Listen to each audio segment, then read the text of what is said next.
All of those little, seemingly inconsequential decisions you make behind the wheel, they lead up to a moment, potentially, where you're either going to live or die out there on the road. It really is that simple. And if you want to know how to live, keep watching.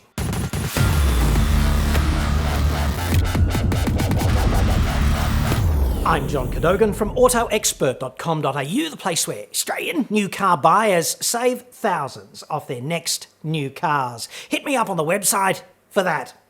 This report is in two parts, okay? The theory in part one and the 5 critical rules for safe driving in part 2. And I want you to know up front, I have dug extremely deep here and I've kept both reports rated PG. This is definitely, therefore, safe to show to those senior school students who know all the profanity by now, let's face it, and the syntactical conventions. But you will not have to worry about finding any of that inappropriateness here if you're a teacher concerned about the safety of your students when they hit the road. I made this video mainly for ordinary drivers, for people who've had their licences for some length of time. But anyone about to get their licence will hopefully also benefit from this information. And just so we're all on the same page, I'm shooting this report on the 4th of January 2020.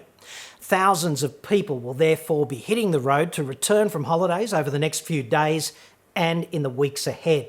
The major population centres here are currently enveloped by out-of-control fires. And this will not make the drive home any easier for many motorists, amping up both the stress and the inherent risk. People in transit, right, they're going to make all these choices. When to leave, when to take a break, whether or not to get distracted by their phones or anything else, how close to drive to the car in front, and doing those basic checks, oil, air, and water, or not. Whatever. There's a raft of choices you can make. Mostly, these choices don't matter, but when they do matter, they really matter. It is life or death, and you don't get to choose when they matter. So you better get it right, like all of the time. If you make the wrong choices, if you are driving one-handed, if you're too close to that car in front, if you're juggling a coffee when a kid steps out, if you haven't checked your tyre pressures for the past month, or just driving in the middle of the night at high speed in the corner penthouse of Kamikaze Kangaroo Central, then you're opening the door and handing the Grim Reaper the chalk. It's up to him to step through and sketch your outline on the pavement, but hey, you are making it rather easy. It's like an ambush. Do you really want to paint your own big red X on the road and then just go and stand on it and see what happens? A sane person would not knowingly do this, right? And yet thousands of people will cap off their annual holiday by unwittingly behaving in exactly this way. And I'm going to show you how not to be one of them, ever. I need to walk you through skills and tactics first, okay? Driving skills are like emergency braking, skid control, evasive manoeuvring, stuff like that. Cars are really simple devices, okay, fundamentally. They only do 3 things dynamically after all. They accelerate, they brake, and they steer. There's a limit to how energetically they can do each of those things. And skills are like being able to walk up to that limit and just feel it, to exploit the maximum manoeuvring capability of the vehicle. Advanced driving skills are all about performing seemingly mundane actions in extraordinarily stressful situations where the timelines are tremendously compressed. And because it's an occupational hazard for me, being a motoring journalist, I happen to know all these drivers with really good skills resumes. Fast lap times, extreme car control capability, whatever, stuff like that. People who can just get behind the wheel in any unfamiliar car and just go, yeah, there's the limit. I mean, I do that routinely, 50 metres up the road in some strange car, and I am good to go, baby. A Mirage or an M3, it's all the same, right? Different limits in different cars, but the same skills package. Unfortunately, though, a lot of these highly skilled drivers just totally suck at driving safely. They suck at it. Hold that thought. Many skilled drivers suck at safety. And I'm not saying skills are bad. They're definitely not. I'm a skills guy. Skills rock. They make you better, potentially. But hold that thought, because you can be skilled and unsafe. Hold that thought. Let's talk tactics, okay? Tactics are like the choices you make before driving gets to DEFCON 1. Where are you looking right now behind the wheel, okay? Do you have both hands on the wheel in the right spot? Are you situationally aware? Do you know what is behind and beside you without having to look right now? Do you just know because you've been checking it out continuously? Have you identified the salient potential threats around you? Do you know what you are going to do if something unexpected happens? If a kid runs out from behind that stopped car down there, are you ready? That's tactics. Tactics are also like planning and logistics, right? Checking the car over, that's a choice. If you check the oil, water and tyre pressures, that makes driving safer. It's a choice. It doesn't just happen by accident. Have you secured the cargo inside? Are all of the lights of your vehicle operational? Did you check before you left? When are you going to leave on your journey? Are you going to manage fatigue by sharing the driving?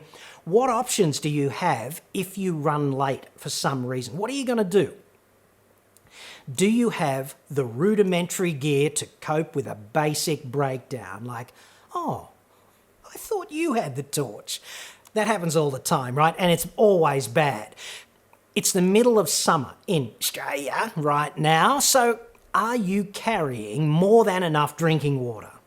Also, in the case of Australia right now, where exactly are the fires between you and where you're going, and do they affect your travel? And what are you going to do if they intervene? Have you got a plan?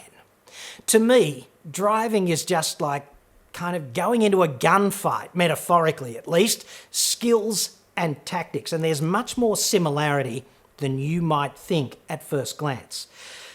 And if it's a choice, okay, between skills and tactics, I'm going to take tactics every time, thanks very much.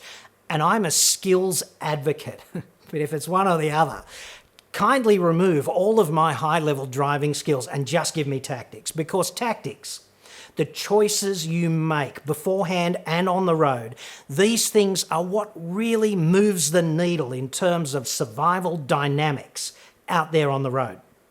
Like the gunfight, okay? I would rather be a mediocre shooter in the right spot at the right time than some Olympic gold medalist standing on someone else's X.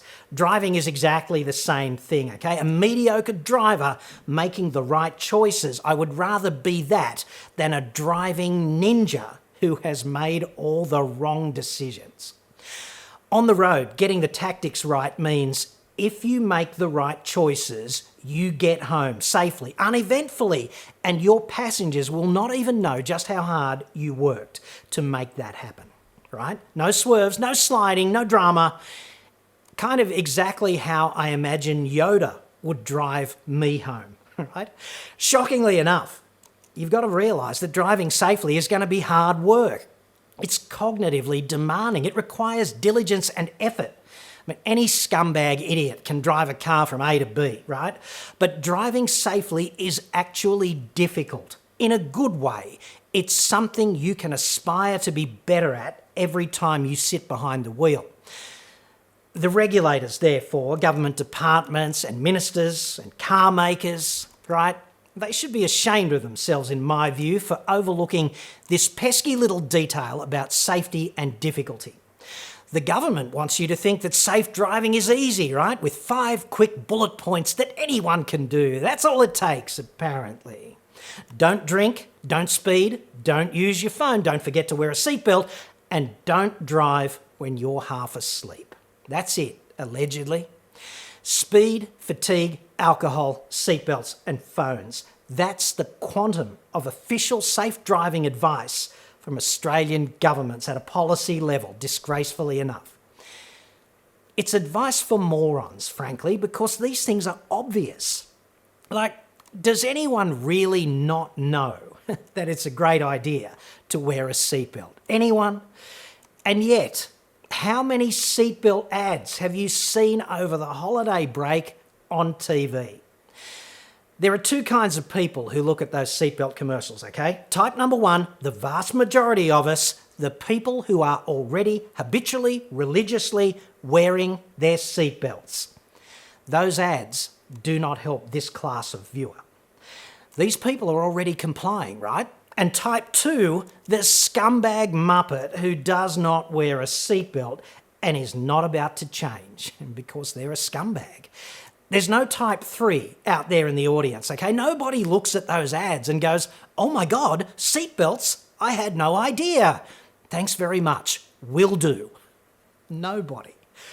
Therefore, the government peddles this intelligence-insulting, ineffective road safety advice to a target audience that does not exist, and it makes no difference to ambient safety levels. So well done there. That's your tax dollars at work, sadly. Nobody official is giving advice to the vast majority of responsible drivers who might benefit from and be receptive to advice about how to drive more safely. This is both absurd and disgraceful in my view. Certainly, it is a blown opportunity.